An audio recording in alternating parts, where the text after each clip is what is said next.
On October 8, 1976, a farmer named Norman Schoeg was driving his combine through a cornfield 6 miles north of a small town called Otterbein, Indiana.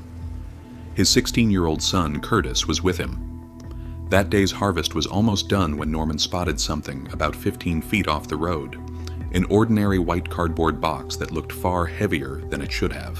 He almost drove right over it.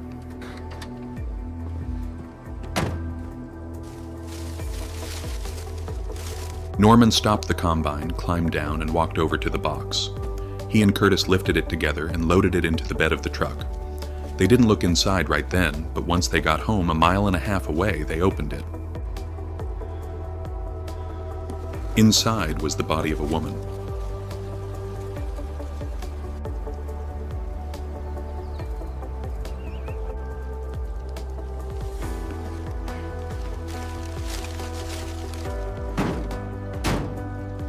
Her clothes were still on her, a double knit pantsuit, a dark green jacket, plain green slacks, the kind of outfit someone would wear to go to work or run errands, not the kind you'd be buried in.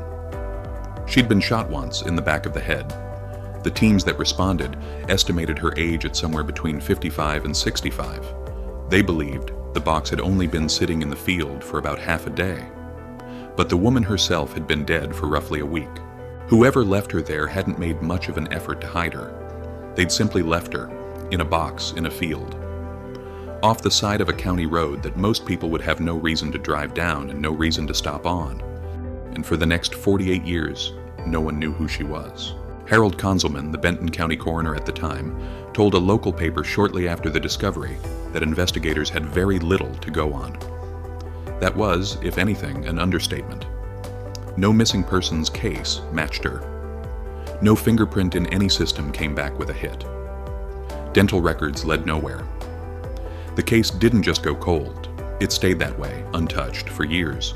She became known in the flat clinical language police departments use for cases like this as Benton County Jane Doe. Sometimes in the local press she was described in slightly more haunting terms, the woman in the box. For a small rural county whose population barely clears a few thousand people, an unsolved murder like this doesn't just fade from memory the way it might in a big city. It lingers. It becomes local legend, passed down from one generation to the next. A warning, a mystery, a wound that never quite closes. One of the people who grew up with that story was a boy named Matthew Rosenbarger. In 1976, he was just a grade schooler in nearby Fowler. He probably wasn't old enough to fully grasp what had happened at the time, but it stuck with him.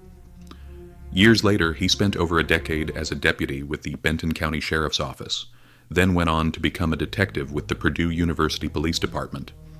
And every so often, the old Jane Doe file would resurface. Someone would get curious again, pull the records, chase whatever lead they'd found. Nothing ever came of it. But the file never fully closed either. Eventually, Matthew Rosenbarger himself became the Benton County coroner. And he decided this was one cold case he wasn't going to let sit for another 40 years without trying everything modern science had to offer. In 2019, under Rosenbarger's order, a team from the University of Indianapolis exhumed the woman's remains from Fowler Cemetery, where she'd lain unnamed since 1976. The goal, on paper, was simple. Get a usable DNA sample and find out whether modern genetic genealogy could do what fingerprints and dental records never managed to. 2 years later, in 2021, the case was formally handed over to the DNA Doe Project, a nonprofit made up of volunteer genetic genealogists who work unpaid, specifically on cases like this one. Unidentified remains where traditional forensic methods have completely failed. The team built a DNA profile, and almost immediately, they ran into an obstacle that had nothing to do with the age of the case and everything to do with genetics itself. The woman was of Croatian descent. That might sound like a minor detail. It wasn't. Genetic genealogy works by comparing DNA against massive public databases, made up of people who've taken consumer DNA tests and uploaded their results to sites like GEDmatch. The more relatives who've uploaded their DNA, however distant, the easier it is to build out a family tree and eventually land on a name. But people of Eastern European descent are badly underrepresented in those databases. When the team ran her profile, the closest genetic match they could find shared just 1.6% of her DNA, an extremely distant connection, barely enough to work with. Harmony Vollmer, one of the team's lead figures, later summed up the core problem in a statement. Genetic genealogy can only work as well as the databases behind it, and until more people of Eastern European descent upload their DNA to public genealogy sites, cases like this one will remain unusually difficult to solve. So instead of solving this in months, they had to spend years on it. The story the team eventually pieced together stretched back long before 1976, back before the woman in the box was even born. Starting from that razor-thin 1.6% match, the genealogists built out a sprawling family tree, cross-referencing immigration papers, census records, and probate documents. The trail they found led to a woman who had emigrated from Croatia to the United States in 1905. A year later, in 1906, that woman gave birth to a daughter. Family circumstances at the time were difficult enough that the child was placed in an orphanage. Census records showed that this daughter left Ohio as an adult and moved to Chicago. That daughter's name was Jane Hart. By the 1970s, Jane Hart was in her late 60s.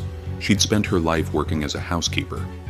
Her last known residence before she died was in Chicago, a city with no obvious connection to a cornfield outside Otterbein, Indiana, other than the roughly 2-hour drive between them. Once the team had identified Jane Hart as a strong candidate, the final step was confirmation, which meant tracking down living relatives. Investigators located Hart's surviving family members, who agreed to take DNA tests and upload their results. The match was conclusive. On July 16, 2026, nearly 50 years to the week, after Norman Schoeg found that box in his cornfield, Benton County officials announced what genetic genealogy had confirmed. The woman in the box finally had a name. Coroner Rosenbarger said at the announcement, "For nearly 50 years, she didn't have her name. And now, at last, she did." Here's the part of this story that should sit uncomfortably with you. Identifying Jane Hart doesn't solve her murder. It answers who. It gives no answer at all as to who did this to her, or why. Whoever shot Jane Hart in the back of the head drove her body roughly 2 hours from Chicago into rural Indiana, stuffed her into a cardboard box, and left her in a field off a county road, had nearly 50 years to grow old and die unnamed, or was already dead. The investigation officially remains open. Rosenbarger has been direct about wanting anyone with information, even fragments, even the vaguest half-remembered rumors from 1976, to come forward, framing it as a last chance for someone to finally set the record straight. But cases like this don't get simpler with time. They get harder. Witnesses die. Memories blur or vanish entirely. And most of all, physical evidence deteriorates. The very thing that made identifying Jane Hart possible, decades of advancing DNA technology, does little good when it comes to finding a killer who left no fingerprints, no witnesses, and no confession.